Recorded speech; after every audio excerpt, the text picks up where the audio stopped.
Bonsoir mes amis, je souhaite aborder avec vous le thème du sentiment de dévalorisation que certains ou certaines ont peut-être pu avoir au sein de leur couple. Et je dis bien se sentir dévalorisé. La naissance de ce sentiment peut dépendre du comportement de l'autre, bien sûr, de ses actions, de ses paroles, mais aussi de notre façon subjective de recevoir ce que nous dit et ce que nous donne la personne avec qui nous partageons notre vie.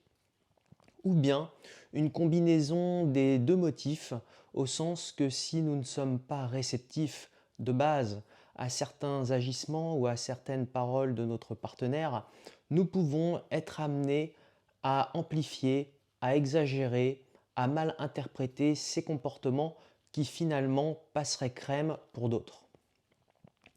L'importance de se sentir valorisé, et dans les deux sens, c'est quand même une condition nécessaire pour qu'un couple puisse fonctionner. Je dis bien dans les deux sens parce que vous ne pouvez pas exiger d'être mis en valeur par votre partenaire si de votre côté vous avez tendance à rabaisser et à dénigrer. Vous devez de donner l'exemple. Pour recevoir en retour, il faut d'abord donner. En tout cas, lorsqu'on a ce sentiment de ne pas être valorisé par son ou sa partenaire de couple, je pense que le premier réflexe à adopter est de cerner si ce sentiment a des raisons tout à fait objectives d'exister, c'est-à-dire jauger factuellement si l'autre vous dévalorise ou non. Ou bien si ce sentiment n'est finalement pas, avant tout, issu de notre propre sensibilité ou d'une manifestation de carence intime qui vous ronge, qui vous pèse et qui révèle en vous un manque affectif ou narcissique à combler. Manque affectif ou narcissique qui impliquerait chez vous une mauvaise interprétation ou un mauvais accueil de certains agissements chez l'autre qui seraient pourtant très bien acceptés par d'autres, comme je le notais auparavant. Parce qu'on a tous nos fragilités, nos peurs dont il faut avoir conscience. Très souvent, nos failles se sont installées dans l'enfance et il est essentiel d'y faire face pour devenir adulte. C'est de notre propre responsabilité de combler nos carences, de se confronter à nos difficultés en toute conscience pour pouvoir à l'avenir construire notre bien-être. Et construire notre bien-être pour s'épanouir, ça exige du temps, du courage, ça exige de l'énergie, de la lucidité et surtout de l'honnêteté avec nous-mêmes. Mais on n'a pas le choix. Pour bâtir sainement notre avenir et notre famille, nous devons en quelque sorte nous concilier et nous réconcilier avec nous-mêmes pour atteindre la sérénité et l'assurance qui nous avaient tant manqué à l'époque. Voilà, bâtir notre bien-être, asseoir notre assurance, tout simplement nous construire, c'est d'abord de notre responsabilité. Ce n'est pas de celle de l'autre ni de celle des autres. Et on ne peut pas se permettre de rejeter en permanence la faute sur l'autre et sur les autres quand la douleur, quand la souffrance nous lance. Ça serait malhonnête de notre part et surtout ça serait en quelque sorte un moyen de se dédouaner des devoirs à l'égard de nous-mêmes qui nous incombent en tant qu'adultes.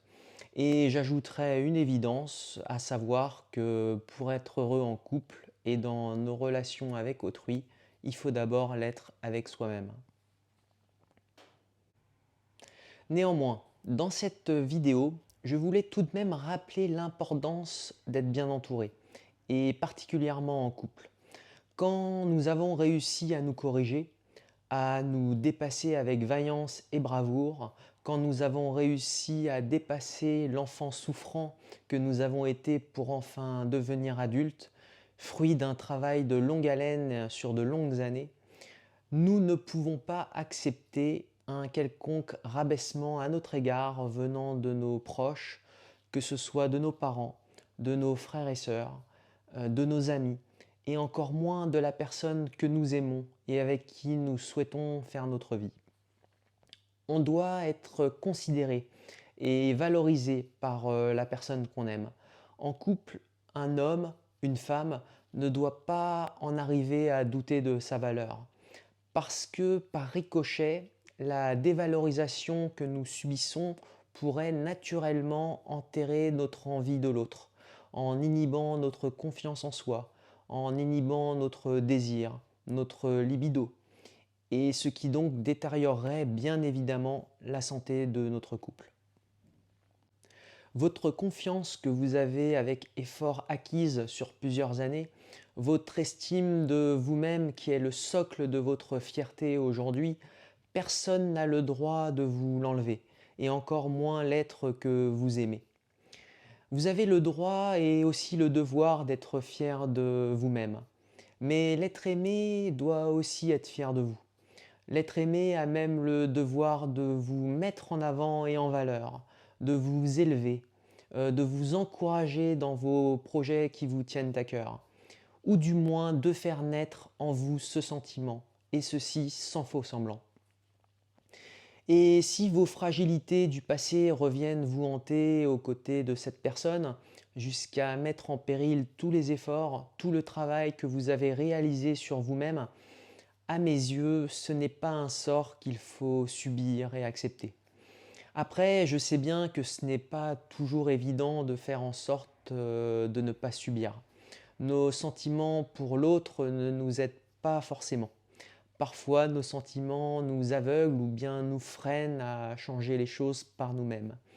Ils peuvent aussi être moteurs de changements salutaires au sein du couple, mais je sais bien que ce n'est pas toujours facile.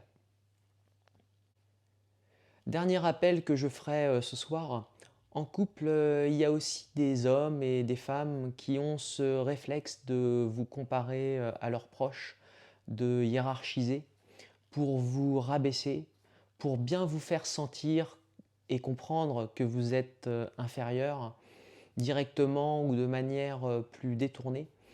Mais peut-être aussi parce que c'est un moyen pour eux de se rassurer qu'ils existent et qu'ils gardent une certaine emprise sur vous-même.